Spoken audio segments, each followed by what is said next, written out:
السلام علیکم. میرا سوال یہ ہے کہ ہمارے جو کچھ فرینڈس یا کوئی جان پہچان کے نان مسلمس ہیں تو وہ ہمیں as a part of gift Diwali کی مٹھائیاں یا کچھ بھی دیتے ہیں تو اسے ایکسیپٹ کرنا اور یوز کرنا ایز اے پارٹ آف شرک ہوگا یا کچھ ہوگا؟ ہماری بہن نے بہت اچھا سوال کیا ہے، لگتا ہے انہوں نے کافی مطالعہ کیا ہوا ہے، اور علامہ ابن تیمیہ کی کتاب ہے اقتضاء الصراط المستقیم، یہی سوال آیا تھا حضرت عائشہ کے پاس. جو ہماری بہن نے سوال کیا، بہن یہی سوال حضرت عائشہ کے پاس آیا تھا.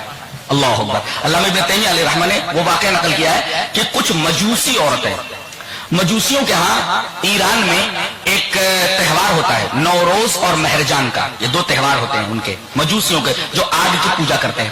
تو کچھ لوگ آئے، کچھ عورتیں آئیں اور کہنے لگی کہ ام المومنین ایک مسئلہ پوچھنا ہے، جیسے ہماری بہن نے بھی پوچھا کہ وہ مسئلہ بتائیے. تو حضرت عائشہ نے پوچھا کہ بولو.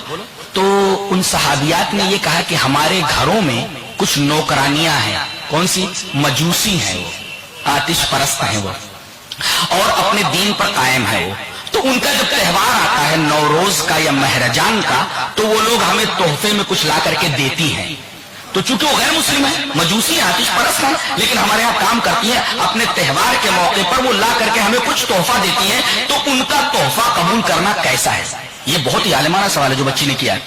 بہنی یہ سوال حضرت عائشہ سے کیا گیا. حضرت عائشہ نے بڑا پیارا جواب دیا، کہا کہ کپڑے ہیں، پھل فروٹ ہیں، یہ تمام چیزیں آپ تحفے میں لے سکتی ہیں، لیکن کوئی ایسی مشتبہ چیز جیسے گوشت وہ دیں تو ظاہر ہے کہ غیر مسلم کا ذبیحہ درست نہیں ہے.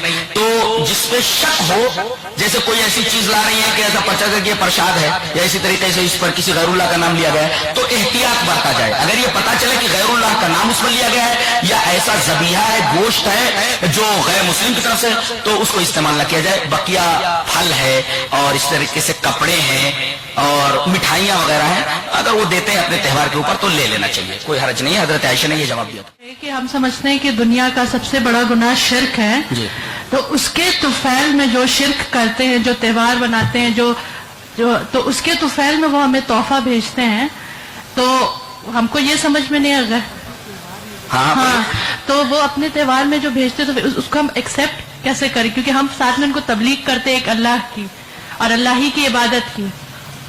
تو ابھی اس کا جواب میں نے دے دیا کہ بھئی اگر اس طریقے سے کچھ مشرک لوگ ہیں یا مشرکہ عورتیں ہیں اور آپ کو تحفہ دیتی ہیں تو وہی تحفہ آپ قبول کیجئے جس تحفے کے قبول کرنے کی حضرت عائشہ نے اجازت دی ہے. مثلا گوشت وغیرہ نہ لیں، اس لیے کہ ہو سکتا ہے کہ وہ شرکی افعال کسی استھان کے اوپر یا کسی مزار کے اوپر اس کو ذبح کیا گیا، اور اس لیے کہ اس کا اعتقاد تو صحیح ہے نہیں، لہذا ذبیحہ کا گوشت لینے میں احتراز کیجئے. بقیہ پھل وغیرہ ہے، کپڑوں وغیرہ کا تحفہ ہے، کوئی اور چیز ہے، اس کو لے سکتے ہیں جس کے بارے میں کوئی شک و شبہ نہ ہو. اور خصوصی اسی دن اگر دیا گیا ہو، جیسے جس ڈیٹ میں ان کا تہوار ہوا، نہیں تو اس سے پوچھ لیا جائے کہ بھئی یہ جو آپ دے رہے ہیں اس کے اوپر غیر اللہ کا نام تو نہیں لیا گیا ہے. تحقیق ہے، اس لیے کہ قرآن نے کہا ہے کہ ہر بات میں آپ تحقیق کر لیا کیجئے.